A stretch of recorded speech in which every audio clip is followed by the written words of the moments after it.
Hello everyone. ये news सुनते समय एक बार रुककर जरूर सोचिएगा, क्योंकि ये कोई आम मिलिट्री ऑपरेशन की कहानी नहीं है। ये बेसिकली आने वाले युद्धों की एक प्रकार से झलक है। जी हाँ, हाल ही में अमेरिकी प्रेसिडेंट डोनाल्ड ट्रंप ने भी ये बात तो स्वीकारा है कि जो उन्होंने वेनेजुएला में गुप्त ऑपरेशन किए थे, उसमें उन्होंने एक जो वेपन यूज किया था उसे सीक्रेट वेपन बताया और उसका नाम इन्होंने दिया डिस्कॉम बॉबुलेटर। ट्रंप ने यह बताया कि दुश्मन ने हमारे ऑपरेशन के दौरान अपने सैन्य कमांड एक्टिव किए थे, लेकिन किसी के कुछ भी काम नहीं आया। China and Russia would have been there if we didn't. Large-scale strike on Venezuela. We have an armada, a giant armada. इनके रॉकेट जो बेसिकली रशिया और चाइना की टेक्नोलॉजी पर बेस्ड थे ना, वो भी काम नहीं आया। यानी कि लड़ाई शुरू होने से पहले ही हमने एनिमी के वेपन्स खराब कर दिए। अमेरिकी फोर्सेस ने ऑपरेशन में सिर्फ वेनेजुएला की राजधानी और बिजली सिस्टम को ही ठप नहीं किया, बल्कि वहां मौजूद सोल्जर्स को जो फिजिकली रूप से भी इनएक्टिव कर दिया।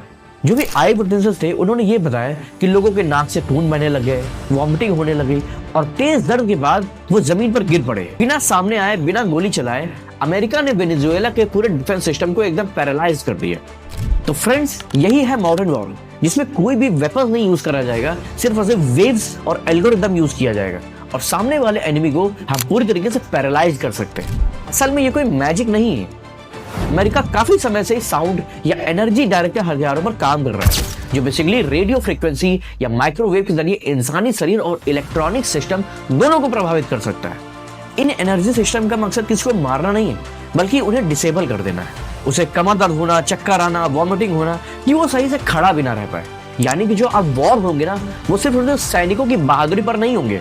ये बेसिकली टेक्नोलॉजी और डेटा का खेल बन चुका है।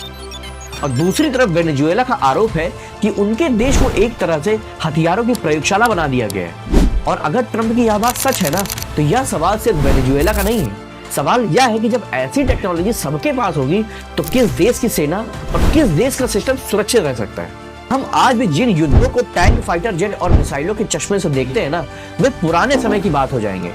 वैसे ये कोई डरावनी बात नहीं है कि अमेरिका के पास इस तरह के हथियार हैं। डरावनी बात यह है जो आने वाले टाइम में वॉर टैक्टिक्स होंगी ना, उसमें बिना आवाज उठाए, बिना वेपन्स का यूज करे हम कहीं ना कहीं एनिमी को डाउन कर सकते हैं। और ये सिर्फ और सिर्फ किसके पास होगा? जो सुपर पावर बन के बैठे हुए हैं। और वहीं दूसरी तरफ क्या होगा कि जो कंट्री हार गई है, उसे पता भी नहीं चलेगा कि वो हारे कैसे। कि आप अब खुद ही सोचिए कि आने वाले समय में किस तरह के वॉर होने वाले हैं, कि हम कोई वेपन्स नहीं यूज करेंगे, तब भी एनिमी को टोटली डाउन कर देंगे। और जो वॉर होंगे ना, पूरी दुनिया का नक्शा ही बदल के रख देंगे। तब तक के लिए कमेंट बॉक्स में अपनी राय दे सकते हैं। चैनल को सब्सक्राइब करना ना भूलिएगा। Thank you so much.